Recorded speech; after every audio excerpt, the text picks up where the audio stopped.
¿Qué tal? ¿Cómo les va? Bella noche de sábado. Bienvenidos a esta emisión del Corresponsal y después del pase con alegría del triunfo de Lanús, ¿no? Siempre el deporte argentino nos alegra y cuando son clubes que la luchan, la pelean y demás, mucho más, ¿no? Programa muy intenso en la semana, muy intensa. Estamos con el tema cuadernos. Vas a escuchar los audios de las declaraciones que están ocurriendo en este juicio, que son impactantes. Una cosa ha sido leer los cuadernos, otra cosa lo que han declarado una vez que se conoció lo de los cuadernos, los inculpados. Y vamos a tener algunos fragmentos, pero uno los empieza a escuchar y es hipnótico. Por eso lo convocamos a Claudio Saboya, que viene trabajando este tema desde hace mucho tiempo, obviamente, siempre lo recordamos, a Diego Cabot, que gracias a él y su equipo esto ha podido ver la luz, con el trabajo judicial del fiscal Stornelli y en su momento del juez Claudio Bonadio. Está Ricardo Stoddard, que fue además responsable legal de vialidad, porque obviamente muchos de estos delitos tienen que ver con vialidad y queremos también escucharlo en relación a lo que significan estos datos que vamos conociendo con tanta contundencia. Y vamos a estar con el doctor Fernando Burlando. Ustedes lo vieron, estuvo esta semana aquí en Telenoche la doctora Julieta McIntosh, que habló por primera vez. Le va a responder el doctor Fernando Burlando a cosas que ella ha dicho y que están generando una réplica legal muy fuerte en relación con la causa Maradona. Y por supuesto con ese frustrado documental El juicio de Dios. Esta es la propuesta que vamos a estar compartiendo con todos ustedes hoy aquí en El Corresponsal, que comienza como siempre con la reflexión editorial.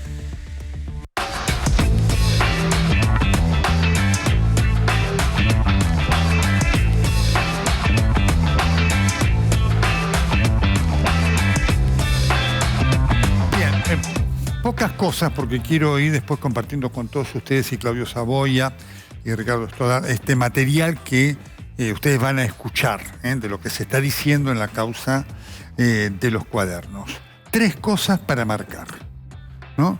La contundencia de los testimonios y la evidencia es fatal, inapelable, irrefutable. Terrible para Cristina Fernández de Kirchner y también para el resto de los implicados, los empresarios corruptos, que lo quiero marcar, ¿no? La contundencia es tal que las condenas van a ser inevitables para Cristina y para los empresarios. En el caso de Cristina, esto lo que le augura es una larga permanencia en su prisión. Esa prisión domiciliaria que ella provocativamente viola y sobre la cual quiere hacer ABC, pero su vida futura está tomada fuertemente por su permanencia en prisión. Esto es muy importante para marcarlo.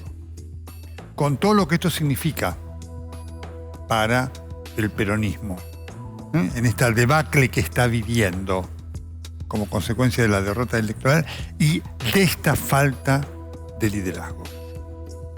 Lo que representa este caso es una bisagra.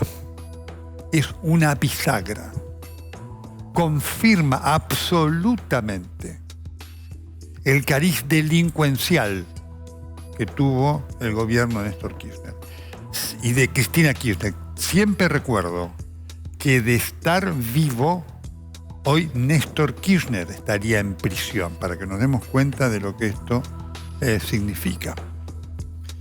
¿Por qué digo que representa una bisagra? Porque toda esta idea que sostenía gente de la política, no solamente Miguel Ángel Pichetto, de que un expresidente no puede ir preso, se terminó.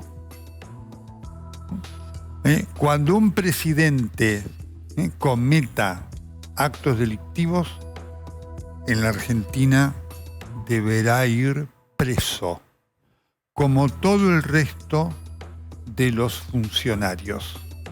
Y en este punto también estamos viviendo un nuevo momento, un tiempo augural porque no solamente está Cristina presa, la cárcel para Julio Devido, es decir, se ha roto un paradigma de impunidad en la República Argentina, por el cual, entre otras cosas, Menem no fue preso. Eso cae con esto. Y es algo que da una esperanza, porque el combate contra la corrupción es algo permanente, no es que se termine un día, no se termina nunca. No se termina nunca. Y el instrumento más importante para combatir la corrupción, cuando no hay decencia de la política, es la justicia. La justicia argentina se está haciendo presente ante la fuerza de los hechos. Ya no puede mirar para otro lado. Y esto también nos genera una esperanza de que en adelante quien robe, quien delinca cuando sea descubierto, irá preso. Y como siempre digo, para culminar, esto además refuerza el valor del periodismo honesto, instrumento fundamental para hacer a la sociedad más honesta, algo de lo cual la Argentina tiene una desesperada necesidad.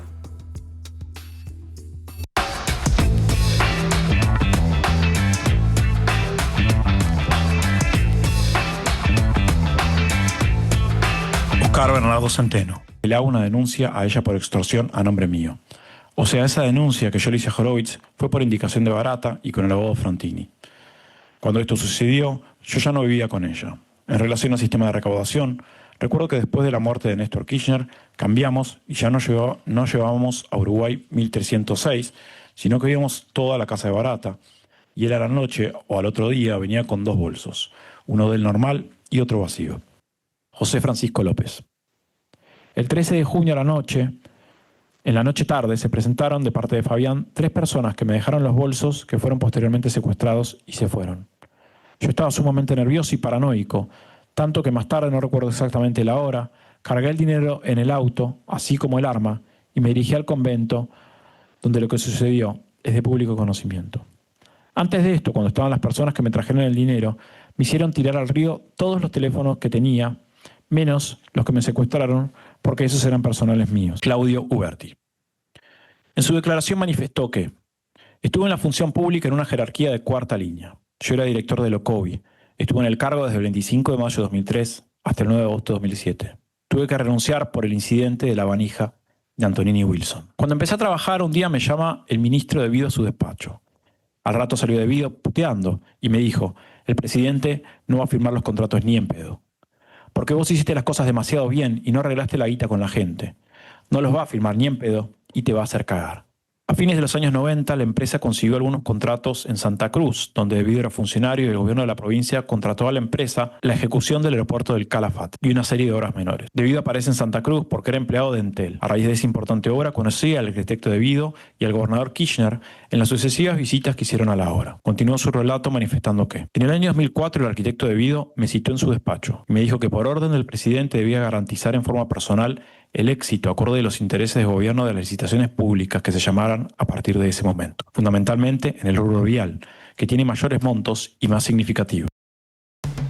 Es muy impactante escuchar estas declaraciones. Hola, Claudio, buenas noches. Buenas noches, Acá Nelson. tenemos el protagonista. Primer punto, Claudio, se terminó de develar el misterio de los bolsos José López.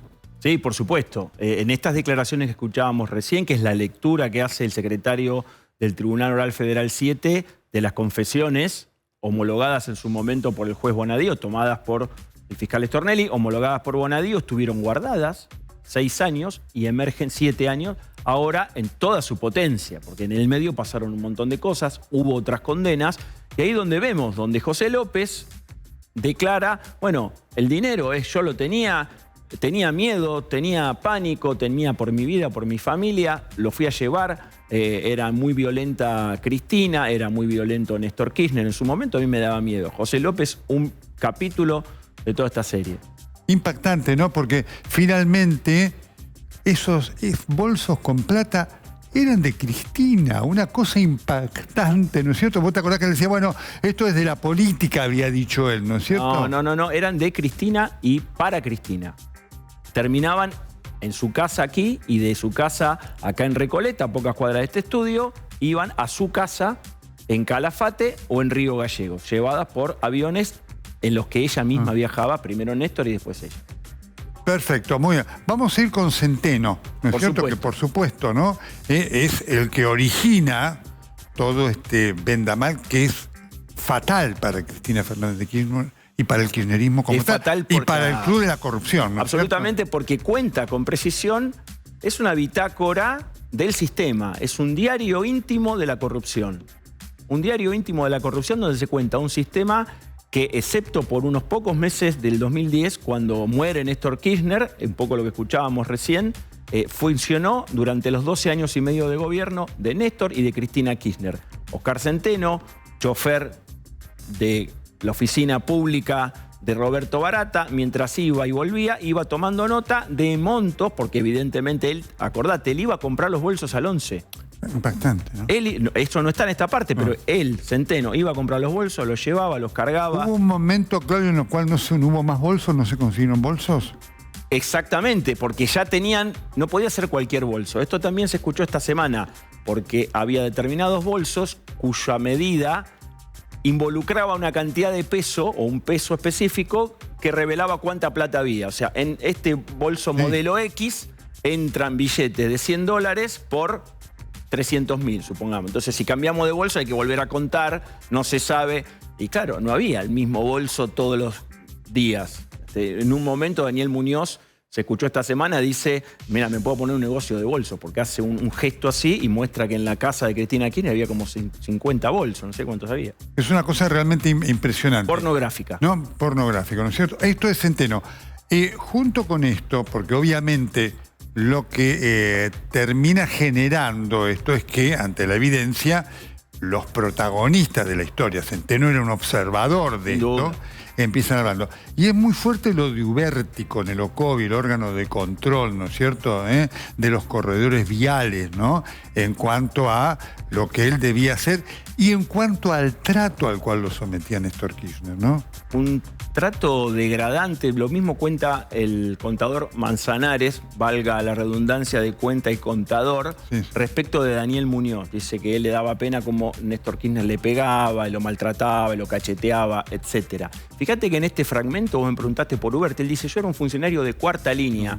No importa, quiere decir que la estructura, la mafia, tenía una primera línea en la jerarquía del Estado, que era el presidente, una segunda, que era el ministro debido, secretarios como José López de Obras Públicas, como Ricardo Jaime de Transporte, etc. Y aún en las cuartas líneas era muy importante porque tenía el control, digamos, entre comillas, de todos los peajes de la Argentina. Entonces, él era el encargado de decirle a cada uno cuánto tenía que pagar y recaudar, organizar la recaudación de esa línea.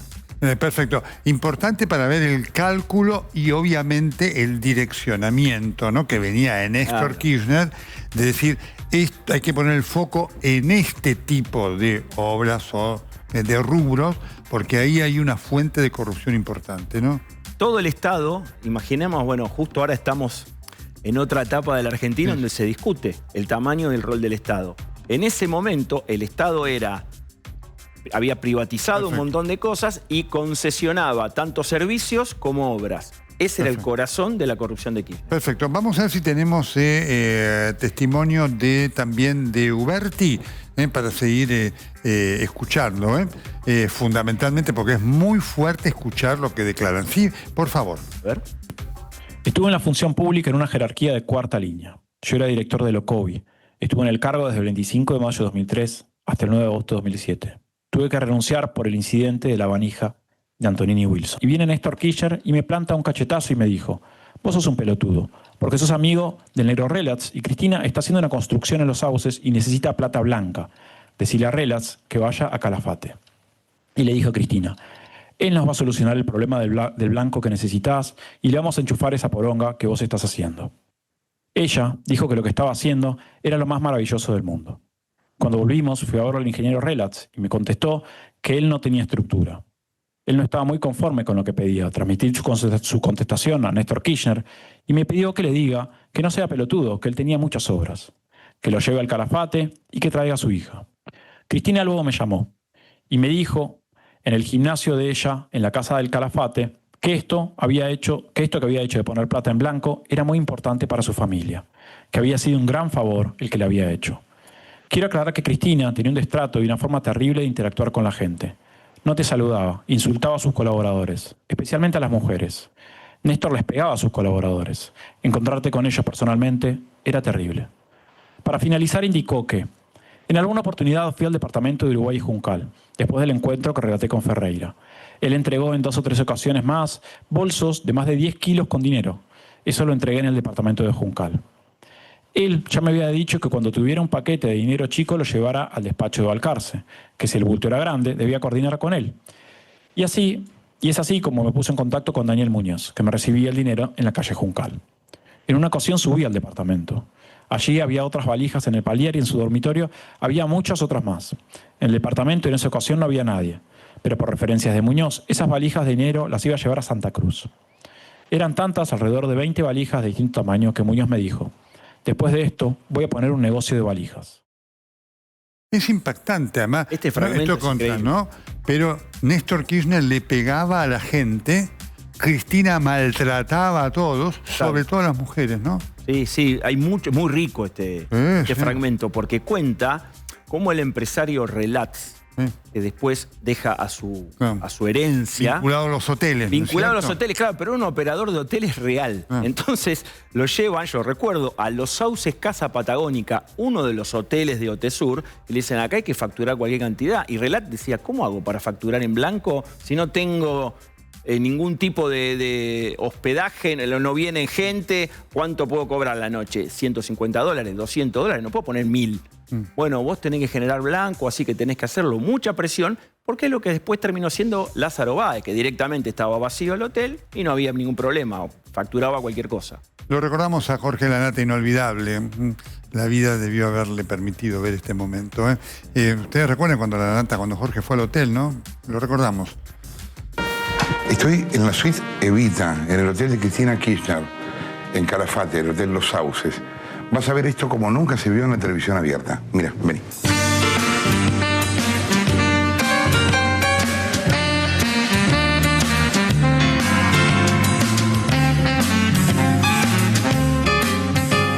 La habitación de Evita no es celeste de casualidad. Este era el color preferido de la mujer de Perón. Está repleta de cuadros de Eva. Hay arañas blancas que recuerdan vagamente al Hotel Faena.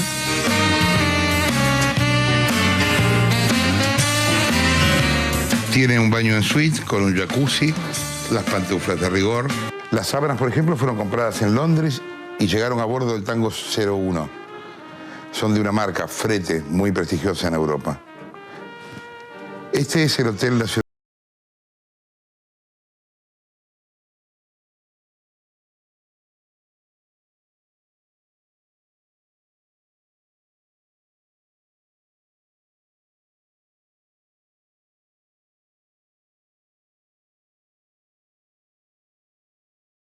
José Francisco López. Se comunicó conmigo Fabián Gutiérrez, quien fuera secretario de Néstor y de Cristina, en absoluta confianza de ambos, que quería hablar conmigo. El encuentro se llevó a cabo en el Hotel NH, conocido como City Hotel. No recuerdo la fecha, pero sí puedo decir que fue unos días antes del 14 de julio. En esa oportunidad, Fabián me manifestó que debía cambiar del lugar a un dinero. No me manifestó la suma exacta, pero supuso que se trataba de una suma grande. Conversamos un rato al respecto y barajamos lugares posibles. Pensé, pero no le dije, en el convento donde a la postre lo llevé. El 13 de junio a la noche, en la noche tarde, se presentaron de parte de Fabián 3 personas que me dejaron los bolsos, que fueron posteriormente secuestrados y se fueron. Yo estaba sumamente nervioso y paranoico, tanto que más tarde, no recuerdo exactamente la hora, cargué el dinero en el auto, así como el arma, y me dirigí al convento, donde lo que sucedió es de público conocimiento. Antes de esto, cuando estaban las personas que me trajeron el dinero, me hicieron tirar al río todos los teléfonos que tenía, menos los que me secuestraron, porque esos eran personales míos. Deseo ahora explicar el motivo porque no fui más preciso en algunas circunstancias en mis declaraciones anteriores. Lo hice por temor. Respecto al temor al oído, manifestó: por temor a Cristina Kirchner, persona muy vengativa que conozco desde hace mucho tiempo. Como dije, temor a ser descubierto o delatado, temor sobre mi vida y la de mi familia. Quiero aclarar que cuando me contactó Fabián, sin ninguna duda, sabía que los mensajes u órdenes que vendrían con él provenían de Cristina Kirchner, más allá de que Fabián hiciera referencia a la mujer de Muñoz. Mi relación con Gutiérrez era de conocimiento, pero sabía que podía operar para perjudicarme. Lo conozco desde la municipalidad. No le tengo miedo a él, sino al contacto que él tiene, que es Cristina. A ella le temo porque es vengativa. Es impactante escuchar esto. Ricardo Stoddard, de Asuntos Legales de Viabilidad, ¿cómo le va? ¿Qué tal, Nelson? Queríamos también escucharlo usted, porque estos delitos que están en cuaderno, algunos de ellos tienen que ver con vialidad. Esta obra pública pasó con vialidad, ¿no? Sí, todo tiene una relación muy directa. Nosotros desde el primer momento, allá en los primeros meses del 16, vimos que la denuncia nuestra fue de asociación ilícita porque pensamos que efectivamente existió. Cada uno de todos estos personajes cumplía un rol muy específico y era pieza clave en que todo funcionara. Así Nelson Periotti, Dairiuch, Pavesi, todos, José López, todas las personas que vinieron desde Santa Cruz tenían una gran experiencia en lo que era obra pública porque habían trabajado en la provincia. Periotti había sido el director de vialidad de la provincia de Santa Cruz. Y a partir de ahí empezamos a ver la cantidad de obra pública que se estaba ejecutando en la provincia de Santa Cruz, aún más que en la provincia de Buenos Aires. Y no tuvimos dudas de empezar a hacer las auditorías, las denuncias. Acá hay, obviamente... Implicaban no solamente al kirchnerismo, sino a los empresarios que están hoy acá también en la causa. Sí, ¿no? era cuando uno empezó a ver el modus operandi, el tema de los sobreprecios, el tema de las prórrogas de las obras, era muy evidente de que efectivamente la baja ejecución que tenían las obras, con pagos de certificados prácticamente completos, obras adjudicadas hacía 20 meses, 22 meses que ni siquiera tenían obradores. Sí, usted. Las obras obviamente no eran licitadas, todo estaba amañado, era una simulación de licitaciones. Ustedes recordarán la vieja camarita vial. Sí, sí. ¿Por qué siempre se repiten los mismos personajes? Porque el club de la obra pública era muy fuerte, pero no se le abría el juego a cualquiera. Claro, Las obras eran de tal magnitud y los retornos eran de tal magnitud. Yo en lo personal considero que todo lo que era anticipos financieros era lo que volvía a los funcionarios. Qué bárbaro. Entonces, obras que debían ejecutarse a 36 meses, en los primeros 4 quizás ya habían cobrado el 40% de la obra. Tremendo. Entonces era una forma muy rápida de hacerse dinero y después vemos esta circulación. Ustedes recordarán, nosotros salimos en la gestión de Mauricio con los PPP, y a nosotros la causa de Cuaderno nos pegó en la superficie, sí, claro. Porque básicamente nosotros estábamos haciendo obra pública mucho, récord de asfalto en el año 2018, de despacho de asfalto, y tuvimos que empezar todo un programa... Sí, porque los empresarios eran estos mismos, exacto, que están hoy todavía, ¿no es cierto? Tuvimos que empezar un programa de revisar un poco las empresas, porque evidentemente era un problema. Ahora, Claudio, es muy fuerte esto, insisto, volvimos a escuchar lo de José López, porque... ¿Te acordás que Cristina había hecho una declaración cuando salió lo de José López diciendo estoy indignada? Ahora sabemos que era la plata de ella que le había llevado Fabián José Gutiérrez. López dice, yo sé que cuando Fabián me llamaba era Cristina, porque lo había vivido así durante un montón de años. Fabián Gutiérrez, recordemos, asesinado en el Calafate. Sí, claro. ¿No? O sea, estamos hablando ya de muertes, de montos impresionantes. Estar vivo sería hoy un imputado en esta causa, ¿no? Sí, porque estaba imputado. Lo asesinan después de la acusación esta. Él queda, si querés, sobreseído como Néstor Kirchner. Uno falleció de muerte natural y el otro fue asesinado. Pero si no, estaban los dos enganchados acá, como Daniel Muñoz, todos los secretarios privados. Y José López dice eso. Cristina era la que me decía esto, todo. Una cosa realmente impresionante como tal, porque... claramente este sistema tenía un nivel de violencia en cuanto a la ejecución, ¿no? Lo que dice, lo que acabamos El de escuchar. miedo y la Liberty, violencia, ¿no? las dos cosas. ¿No? Era una estructura vertical donde funcionaba mucho el miedo, repetido por todas las personas que están declarando, y la violencia física, la violencia de maltrato, no te saludo, no te hablo, etcétera, y cachetazos, lo escuchamos en estos dos fragmentos dos veces. Ahora, Stoddard, lo que este caso está dando, y ustedes a lo mejor tuvieron esa noción, pero era tan brutal la cifra que para la gente parecía como algo no creíble. Está acreditando el nivel de plata, digamos, ¿no? Una vez escuchaba decir 1.000 millones de dólares se robaron, y ahora uno lo ve diciendo, sí, eso y más, ¿no? Sí, no hay dudas. Nosotros, la demanda ya en abril del 16 fueron 46.000 millones de pesos. 46.000. Era una denuncia para la provincia de Santa Cruz, pero este modus operandi, no tenga dudas de que estaba... Lázaro Báez, como no tenía capacidad económica, Austral Construcciones era una empresa prácticamente sin experiencia, sin capacidad económica, empezaron a comprar empresas de la construcción vial, Can Costilla, bajo apriete, ¿no? Exactamente, los Canso y Descurto, Gotti, después fueron al Chaco con la sucesión de Adelmo Biancalani. Es decir, recién hablaban del financista Clarence.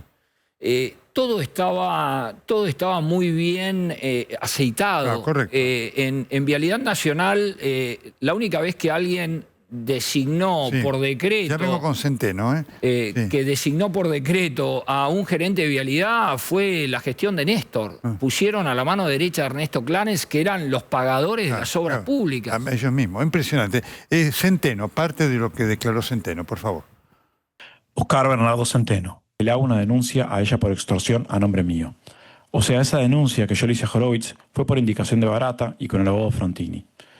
Cuando esto sucedió, yo ya no vivía con ella. En relación al sistema de recaudación, recuerdo que después de la muerte de Néstor Kirchner, cambiamos y ya no llevábamos a Uruguay 1306, sino que íbamos toda a la casa de Barata.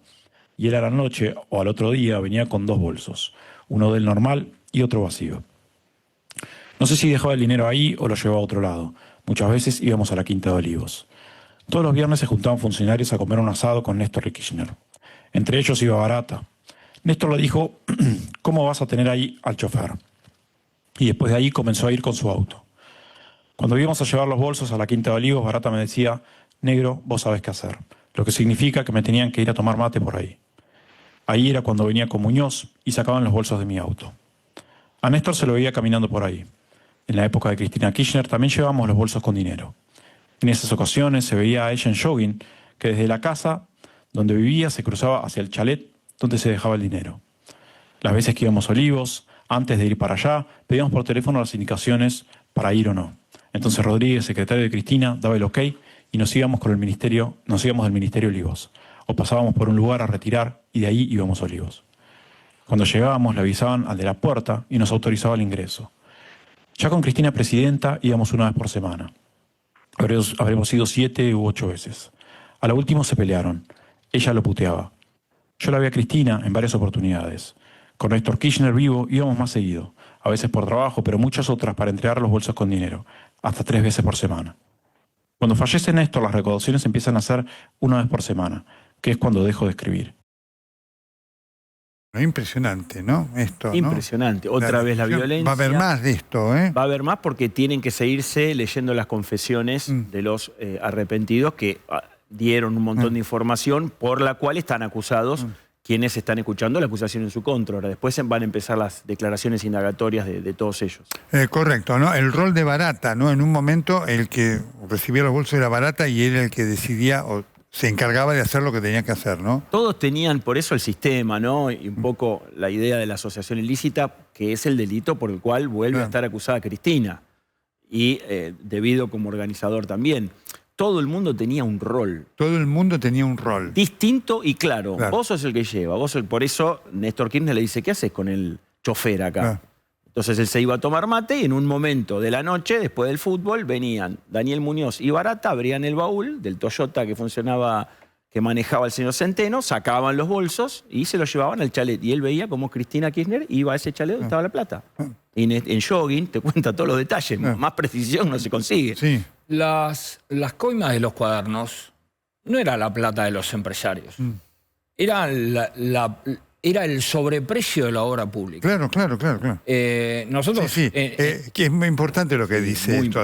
No era la plata de ellos, era la plata nuestra. Digamos, los empresarios no perdieron nada con esto, ganar. Muy importante lo que dice. A nosotros, cuando relicitamos una obra de Comodoro Radatili, que la había hecho, la tenía CPC en su momento, Cristóbal López, la volvimos a relicitar por incumplimientos. Y la verdad que nos había salido casi un 50% menos la obra. Pero lo que quiero decir, toda esta plata que no está, es lo obsceno que estamos viendo hoy en la infraestructura vial que tiene la República Argentina. Adjudicaban obras en Santa Cruz, no se hacían, mientras en la provincia de Buenos Aires, Córdoba, Santa Fe, hoy tenemos la misma infraestructura que hace 40 años. Total. Impactante, pero insisto, este detalle muy bueno que acaba de decir esto, ¿no? Esto que pagaban de sobreprecio, ¿no? Porque uno dice, bueno, pobres empresarios, no. Los empresarios solo ganaban acá realmente. Era la plata del sobreprecio que decía, mira, no, esta plata del Estado, nuestra, pública, por eso la excusa, Nelson, no, es que yo entré en esto porque si no, no podía trabajar, tenía que echar a los empleados, cerraba, mi mamá llora. No, nada. Este era un gran negocio para los empresarios que alegremente se organizaron en la camarita, participaban de esto, ganaban dinero. De ninguna manera fueron víctimas, nadie, nunca. Efectivamente, ganaron plata y mucha, ¿no? Como dicen, bueno, era una tortura, ¿no? Lidiar con esta gente. Bueno, por supuesto, pero ganaban plata, ¿no? Realmente, y digamos, va a ser muy importante también lo que tengan que devolver, ¿no? No solamente Cristina y demás, ¿no? Sí, eso es lo bueno. Nosotros vimos las evidencias, denunciamos, fuimos testigos en el juicio. Se condenó a los responsables. Yo creo que es muy importante esto, el decomiso de los bienes. Sí, claro. Porque es la forma de que la sociedad argentina pueda ver de que estamos recuperando lo robado. Me parece clave. Nosotros ya en la gestión, en el 17, recuperamos del Obrador de Austral Construcciones. Tiene hectáreas, galpones calefaccionados. Obviamente que la situación en Santa Cruz es un lugar bien frío. Pero recuperamos un montón de maquinaria vial y la pusimos a trabajar en todas las provincias del país. Porque me parece que lo importante de todo lo que viene en este decomiso, que me parece que fue Luciani y Mola muy precisos en el juicio, de que no solo es la condena, sino la devolución de los robos. Claro, correcto, ¿no? Ahora, Claudio, bueno, faltan ahora, tienen que aparecer los testimonios de las confesiones de los empresarios. Exactamente, empezaron por los funcionarios y secretarios, como veías en el cuadro que ustedes muy bien habían preparado aquí en el wall, y ahora van a venir los empresarios, cuyas confesiones encajan perfectamente, porque también es eso, digamos, es un sistema que fue reflejado por la investigación y por las confesiones. Lo interesante de esto, por eso estamos, y vamos a seguir pasando los audios, es que hasta acá teníamos lo que describía la causa Cuadernos, ¿no es cierto? Los cuadernos que en gran trabajo consiguió Diego Cabot, ¿no es cierto? Pero ahora lo que estamos escuchando es lo que cada uno de ellos reconoce hizo, ¿no es cierto? Exactamente, a partir de ahí, son los fragmentos de las confesiones de todos los arrepentidos que el juez Bonadío incluyó en la elevación a juicio. Dice, yo tengo toda esta prueba, hago esta acusación, y entre la prueba que tengo el testimonio del señor José López diciendo esto. Se lee el testimonio del señor Uberti diciendo esto, el testimonio del señor Centeno diciendo tal cosa, y así vamos a tener más. Claro, correcto, ¿no? Esta semana comienzan 2 audiencias por semana. Correcto, ¿no? Con la expectativa de que en algún momento sean presenciales. Exactamente, hay mucha expectativa. Hubo un ofrecimiento esta semana, es noticia fresca también, de la Cámara de Casación para que sean presenciales y 3 veces por semana. Lo que ofreció la casación es la sala AMIA que está en Comodoro Pi, pero el tema es que el TOF 7, que lleva adelante este juicio, es el único que no funciona en Comodoro Pi. Está en el Palacio del Tribunal, entonces quieren usar otra sala. Perfecto. Stoddard, muchísimas gracias por su presencia. Queríamos tenerlo acá porque también revalida todo lo que ustedes hicieron, ¿no es cierto?, en esta investigación, cuando parecía que era todo motivado políticamente, ¿no? Y que le querían sacar a Cristina y demás, Claro. cosas que no tenían, cosas que sí tienen, ¿no? Efectivamente. Muchas gracias. No, por favor, gracias. Claudia, a vos también por tu trabajo fenomenal de siempre, ¿sí? Gracias, Nelson. Esta es la realidad. Va a haber más, ¿eh? Nosotros vamos a seguir pasando. Hay que escucharlo esto, ¿eh? Hay que escucharlo porque son testimonios históricos de la corrupción en la Argentina, de delincuentes. Los Kirchner delincuentes, los empresarios también delincuentes. Vamos que venimos con el caso Maradona. 13 horas 19 minutos. Murió Diego Armando Maradona. Repetimos. Murió Diego Armando Maradona. Esta es una noticia muy fuerte. Nosotros teníamos el rumor hace 15 minutos. Esto nos sorprende a todos. No queríamos decirlo hasta tenerlo confirmado y lo tenemos confirmado por su abogado Matías Morla.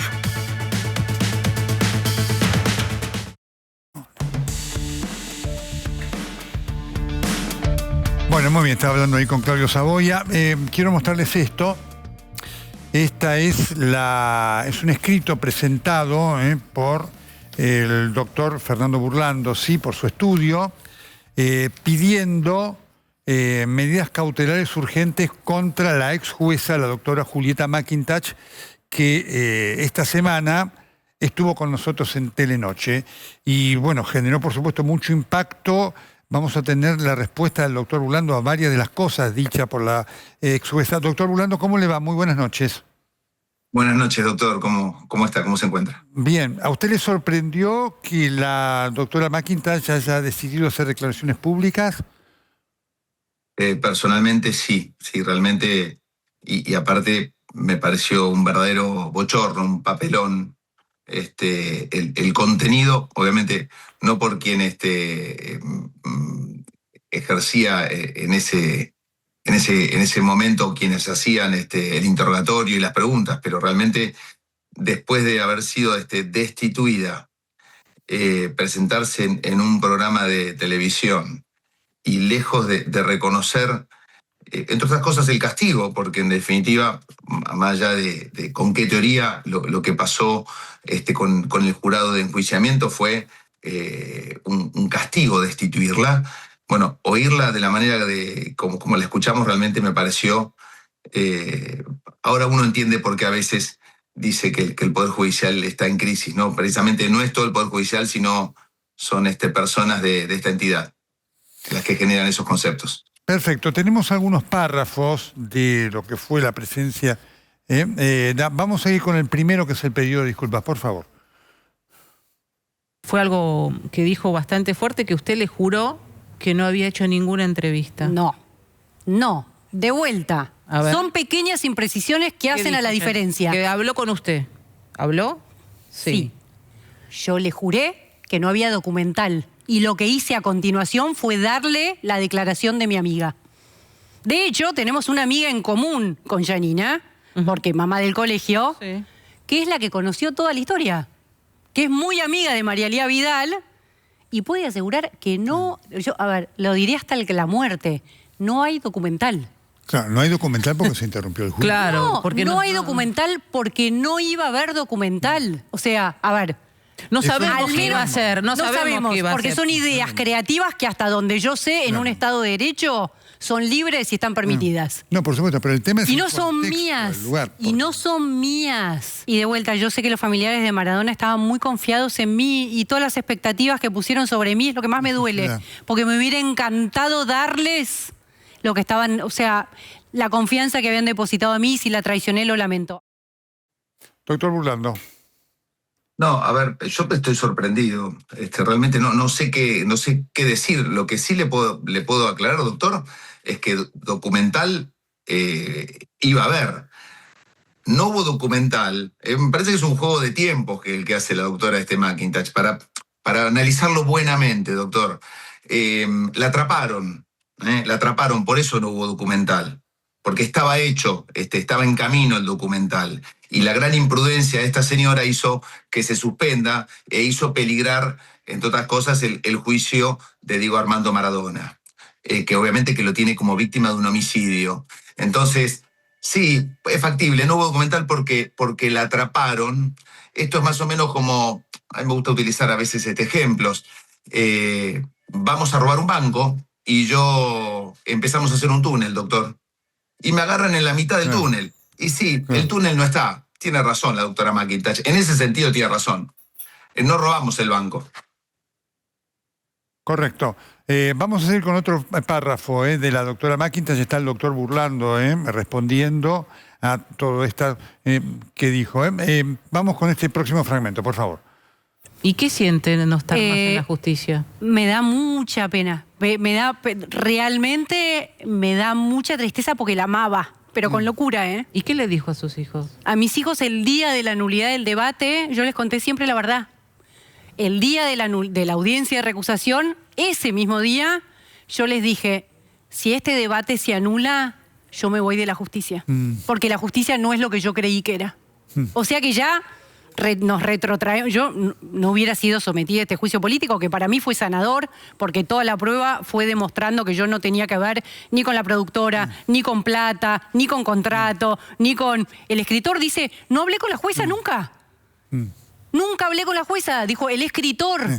Fue muy sanador para mí el juicio político, realmente, porque todos fueron contando, los testigos propuestos, los intervinientes básicamente, mi amiga. Ahora, los testigos de la acusación, de la procuración, se iban cayendo todos. Mentía Savarino, desistimos de Di Tomaso, a ver si todavía otra jueza cae en falso testimonio. ¿Fue así? No, pero miente de una manera tan salvaje, doctor. Realmente no fue así. Esto, ¿sabe que tiene que ver estrictamente con la impunidad? Evidentemente teníamos una jueza que se manejaba así, con mucha impunidad. Manifestarse como se manifiesta realmente pone en riesgo realmente todo el sistema de justicia, ¿no? Si usted me pregunta a mí qué es lo que opino, yo creo que en esta se equivoca la doctora McIntosh. Este fue un tiro para la justicia.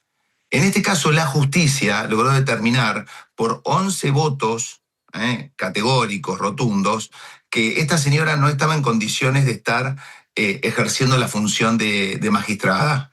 Entonces, a mí lo que yo incluso la veo a Dominique, la veo hasta incluso en algún momento sorprendida. Discúlpeme que opine esto. Sí, por supuesto. Pero me parece que llama muchísimo la atención, ¿no? La respuesta de esta señora, que entre otras cosas, yo traté de hacer un ejercicio, ¿no? Cuando Yanira Maradona me dice que esta señora juró por sus hijos que no había documental, que no había nada, teaser, nada, que confíen en ella y no confíen en mí. A partir de ese momento empecé a hacer un ejercicio de cuándo yo había jurado por mis hijos. Y sabe, doctor, nunca juré por mis hijos. Y creo que con lo que me queda de vida tampoco lo haría. Pero me parece que ahí, precisamente en ese acto de jurar por lo que creo yo, más uno puede querer en la vida, se da cuenta el grave problema moral, ético y de decoro que tenía la doctora McIntosh, que espero que se revierta, porque en definitiva, cuando pasan estas cosas, uno pretende que los acusados, los delincuentes, reconozcan parte del error cometido para que no lo vuelvan a cometer. Yo le quiero recordar también que esta señora, más allá de que ahora diga lo que dice, también, que es un reconocimiento de alguna manera de culpabilidad, antes de arrancar el juicio del jury de enjuiciamiento, precisamente presentó la renuncia, ¿no? Sí. No se la aceptaron. No se la aceptaron. Clarísimo. A mí me lastima, le digo, me da mucha angustia porque pienso no en mí, pienso en Dalma, en Yanina y en los familiares, y estas son todas cuestiones. Por eso pedimos esas medidas cautelares, pedimos la detención, pedimos que no hable más de Maradona, que no hable más del juicio de Maradona y de lo que en definitiva interfiera con la revictimización de sus familiares y con el futuro juicio. Se dio se dio el gusto de darle un consejo a los futuros jueces. ¿Qué tenían que hacer con esa causa y con la prueba que se había producido? Seguimos escuchando. Nos dijo también que nos privaba de un fallo ejemplar. ¿Y sabe qué, doctor? No había pasado ni siquiera el 40% de la prueba por ese juicio. ¿A usted le parece que una jueza puede estar pensando en lo que nos va a dar a la sociedad como sociedad si ni siquiera se había producido la prueba? Y esto habla, incluso, mire, quiero hablar en favor de los imputados. Sí, por supuesto, los pone en una situación casi de prejuzgamiento. No, por supuesto. Fue realmente impresionante salvaje escuchar esto. Este es otro fragmento de la jueza McIntosh en Telenoche. A mí me convocan para el juicio de Maradona, creo que en el 2023. Tardó mucho, tardó como 3 años en poder llegarse a debate. De hecho, estaba fijado para junio, se suspendió porque una de los imputados decidió ser juzgada por juicio por jurados, juicio popular. Entonces, no pudimos nosotros avanzar con ese debate en junio. Se reprograma para el 11 de marzo. En febrero, 14 de febrero, cumpleaños de una amiga, festejo del cumpleaños de una amiga, vamos a comer a un lugar, todas las amigas. Y estábamos charlando, amigas del colegio de toda la vida, nos conocemos hace 40 años. Se hacen las 12, llegan los maridos de alguna de las amigas y dicen, no, porque ella es, a un maradoniano, fanático de Maradona, le dicen, ella es la jueza del juicio. Me vio y dijo, wow, no puedo creer que seas vos, que Maradona, que... Sí, bueno, qué increíble. Y mi amiga, María Lía Vidal, le dice, no, además es estudiosa, además es profesora, además es mamá de 2 nenes, re dedicado. Empezó a darle un montón de características que creyó que eran, bueno, es mi amiga, qué sé yo, ponderables de mi persona. Se quedaron 12:30, me fui a mi casa. Adiós, me fui a dormir. Se quedaron ellos dos hablando de que había que mostrar la justicia a través mío. Es una idea de ellos. Fuerte, ¿eh? Y sí, aparte contradictorio, pues dijo que no había documental. O sea, entienda que es una gran romería las respuestas de la doctora McIntosh. Es realmente... Yo le diría que hay un gran contenido de obscenidad, doctor. Esta actitud que vemos irreverente, que tiene realmente la valentía, por no sé si es valentía, de sentarse frente a una cámara y decir estas cosas, que a distintos colegas de ustedes les refirió cuestiones diametralmente opuestas a lo que refieren a esta nota. Así le puedo mencionar, si algún día tiene la oportunidad de hablar con Manuel Dalve, de Diario Clarín, con Barbie Villar, de Infobae, que también fue increpada por lo que dijo en pleno jury, con Gabriel Di Nicola, que hace policiales con una trayectoria tremenda en el diario La Nación. Ellos también están sorprendidos por todo lo que pasó. Están sorprendidos. Evidentemente, reitero, este es un verdadero tiro para la justicia. Esto que decide la justicia, que seguramente en la causa penal también va a haber novedades a corto plazo, es lo que nos permite a todos, como sociedad, confiar en que hay una justicia. Doctor que no todo es como la doctora McIntosh. Quiero que quede claro eso, porque... Es tan fuerte lo que ha pasado con la doctora McIntosh que embarra, enloda absolutamente todo lo que tiene que ver con la justicia. Y hay excelentes funcionarios, excelentes fiscales. Los fiscales que llevaron a cabo precisamente esta investigación son brillantes. Y hay mucha gente así en el Poder Judicial. Doctor Burlando, hay 2 cosas antes de escuchar el último párrafo. Ella en un momento, a una pregunta nuestra, dijo que todos sabían de este documental, diciendo que todos los abogados de las partes sabían de este documental. ¿Usted sabía? Doctor, es mentira. Miente, pero de una manera descarada. Mi primero, o sea, a ver, cuando yo veo las imágenes que está Janina y estoy yo, el estudio ha participado en muchas causas de repercusión pública, y cada vez que han hecho algún tipo de serie, los productores se acercan a las oficinas, nos piden las autorizaciones correspondientes, hablan de una manera, obviamente, comentando cuál es el proyecto, qué es lo que en definitiva pretenden. Aquí, en este documental, ya había imágenes tomadas de manera clandestina, porque está mi imagen, y el Código Civil me protege en este sentido. La imagen es parte de mi patrimonio, lo mismo que respecto de Yanina y respecto de Fabiana Méndola y de todas las personas que estaban en el lugar. Es mentira que todos sabíamos, nadie sabía nada. Nos enteramos precisamente por un comentario de una persona que atiende el kiosco que está enfrente del Palacio de Tribunales de San Isidro. Nos enteramos precisamente ahí. Porque y ahí ella fue la que les comentó que había un documental en marcha. Es la persona que, según el doctor Rivas, le comenta lo del documental y le dice, precisamente el día que yo pido un cuarto intermedio, que iba a cambiar la presidencia intempestivamente. Cambia la presidencia, aparece la doctora McIntosh como presidente del tribunal, y yo realmente, de ahí las partes, muchos no cuestionaron, pero a mí realmente me hacía mucho ruido. Yo pedí un cuarto intermedio para analizar qué es lo que pasaba. Claro. Y ella dijo, es inaudito que pida un cuarto intermedio por el cambio de presidencia. Me dice así la doctora McIntosh. Una cosa, obviamente, tenía todo diseñado. Tenía un diseño sobre lo que evidentemente estaba pasando. Sin duda.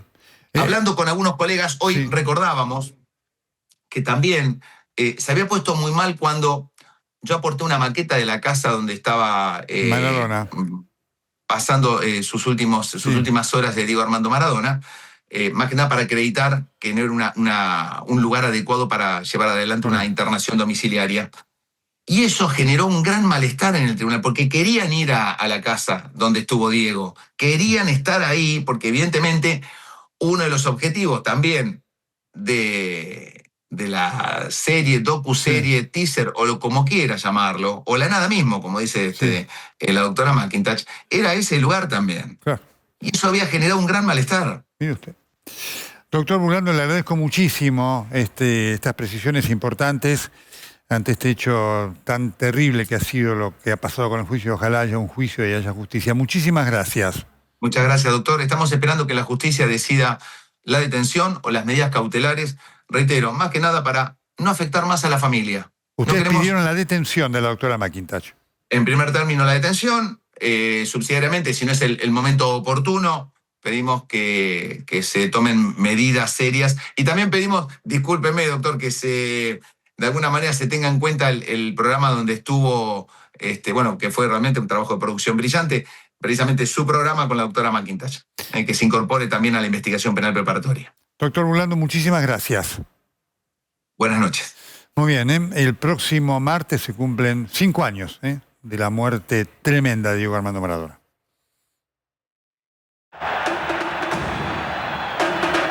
El gol contra Inglaterra fue con la mano. Fue con la mano. Fue con la mano. Fue con la mano.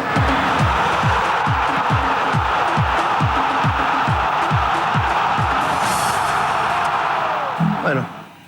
Esto que no lo sabía nadie y es primicia para todos los argentinos y para el mundo.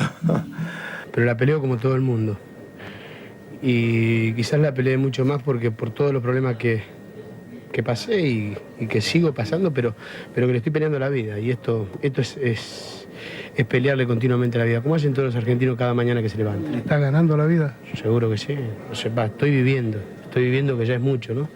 A Torresani, seguro la Habana 4310, séptimo piso. Y vamos a ver si me dura 30 segundos. Yo muchas veces dije que no quiero ser ejemplo, y no voy a ser ejemplo, sino le voy a contar mis vivencias a los chicos. Porque creo que la droga está a la vuelta de la esquina y los chicos la pueden agarrar. ¿Cuándo viene el Maradona Junior? Dice. Tenés ganas, ¿no? Y yo te la vacuno, pero no prende la vacuna. El fútbol es el deporte más lindo y más sano del mundo. Eso no le quepa la menor duda a nadie. Porque se equivoque uno, no tiene que pagar el fútbol. yo me equivoqué y pagué. Pero la pelota no se mancha. El que habla de presión es porque se está escondiendo atrás de algo. Yo creo que el fútbol es motivación y el que no lo entienda así que no juegue más. Presión, yo digo siempre, presión tiene aquel tipo que se levanta a las 5 de la mañana y no tiene para llevar el pan a la casa. Esta es la verdad. Esa es la presión. Nosotros estamos de taquito. Al que no creía, o a los que no creyeron, con perdón de las damas, que la chupen, que la sigan chupando. Ustedes me trataron como me trataron, sigan mamando, sigan mamando.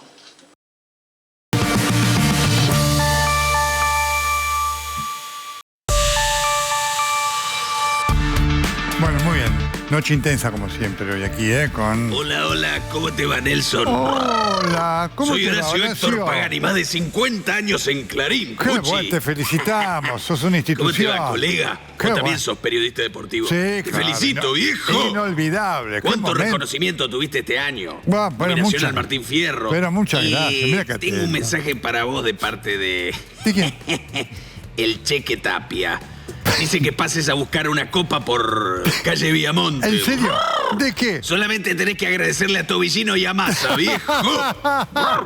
Bueno, te invito a ver el programa de Tarico Ya ahora mismo, que ya mismo. tiene una nena de invitada que Cuidado, cuidado. es muy buena, muy graciosa. Cuidado. Cuchi. Atenti. ¡Aguante Riquelme! El Riquelme jugador, no el Riquelme presidente de Boca. Qué bueno que Cuchi. lo aclaraste. Muy Chao, bueno. Nelson. Chao. Bueno, ustedes no se vayan, ya viene Tarico Fake News. Los espero el próximo sábado a las 21. Chau, chau.